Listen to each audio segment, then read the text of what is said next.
Welcome to This Explainer. Today, we're unpacking a timeless, incredibly structured masterclass on how to get unstuck and literally completely change your life's trajectory. We're pulling straight from an amazingly powerful source that breaks down the exact nuts and bolts of personal development and economic success. You know, if you've ever felt like you're just spinning your wheels, or maybe you're just waiting around for that one lucky break, well, the insights we're about to explore will fundamentally shift how you operate day to day. So get ready, because we are going to build a real visual roadmap to personal transformation. Let's just dive right into it. The core thesis of our source material is actually kind of counterintuitive. It's simply this: learn to work harder on yourself than you do on your job. Now, we are so often conditioned to think that grinding out endless hours at work is the absolute only path forward, right? But our source reveals a pretty hard truth here. Income rarely exceeds personal development. Sure, your income might take a lucky jump every now and then, but unless you actually grow into the person who can sustain that new income, it usually just shrinks right back to where you currently are. Think about it like this. If someone hands you $1 million, you had better become a millionaire on the inside, and fast. Otherwise, you're going to lose the whole shebang.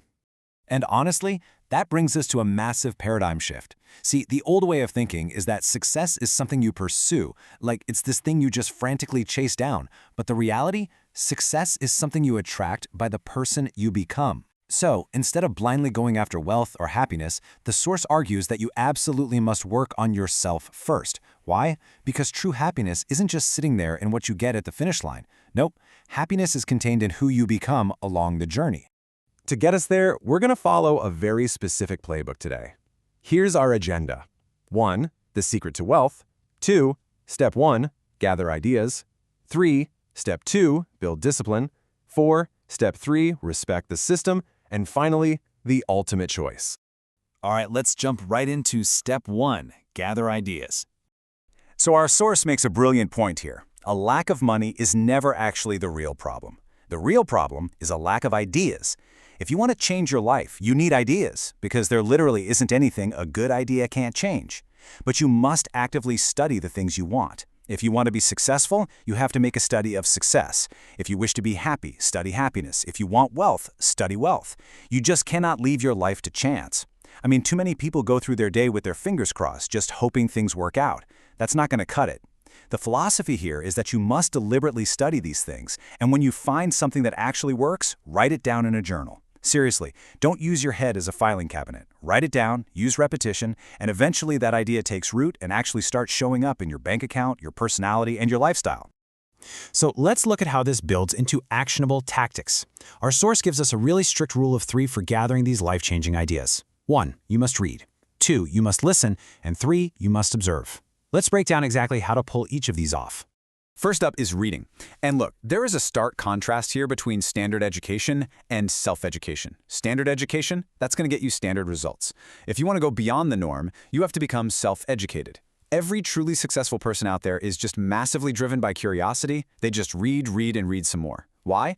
Because while you can definitely learn from your own experiences, it is incredibly powerful to learn from other people's experiences. Think about it. One single book might save you 5 whole years of trial and error. Hundreds of successful people have already written down exactly how they achieved their goals, so the fact that people flat out refuse to read them is kind of baffling, right?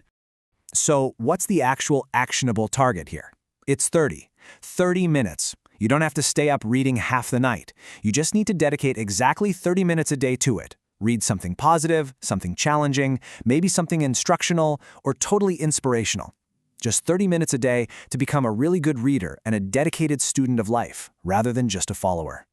Okay, the second way to gather ideas is to listen.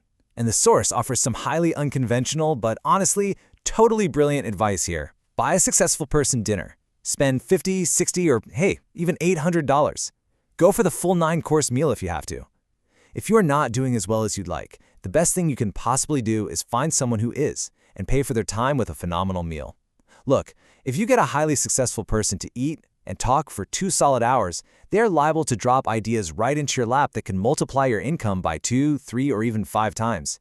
Now sure, some people will say, hey, he's rich, let him buy his own dinner.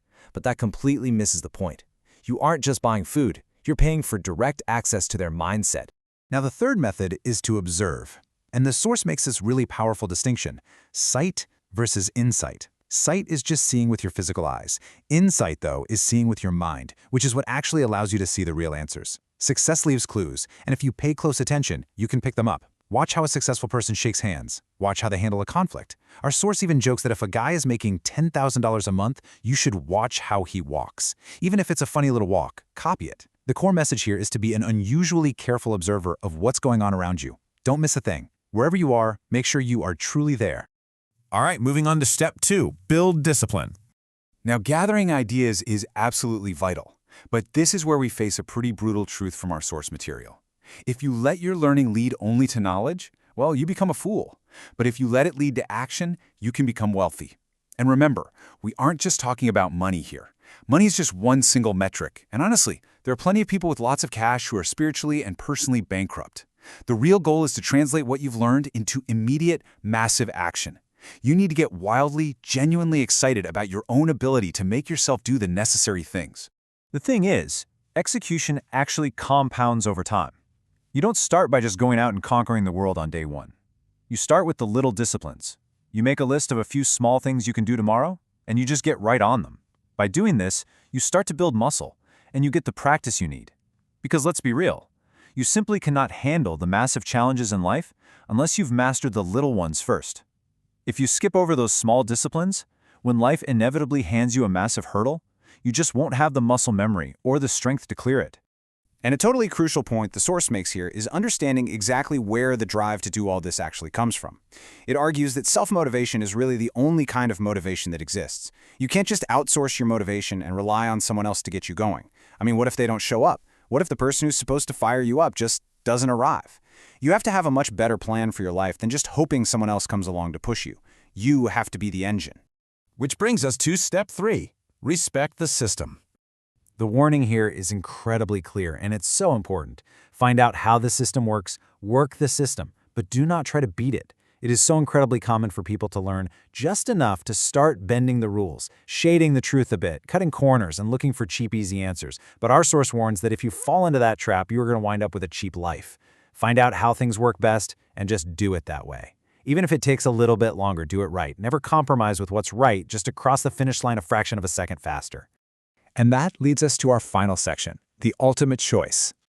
Everything we've covered today really comes down to one stark reality. If you don't do something starting tomorrow that makes a real difference, your life is going to stay exactly the same. Do you want to know what your next 5 years are going to look like? Honestly, just look at your last 5 years. Because the next 5 are going to be completely identical to the last 5, unless you make a major intentional choice to change your direction today. You have remarkable, incredible human gifts just waiting to be utilized. You can change everything, or you can change a little, or you can change absolutely nothing. It is entirely choice. Which leaves us with this final, lingering question for you to chew on. What are you going to do starting tomorrow? The beautiful thing about this entire blueprint is that you never actually have to be the same person again after today. Any day you wish, you can completely fundamentally change your whole life. But that first step, that first 30 minutes of reading, that first small little discipline, it all starts tomorrow. So what's your choice going to be?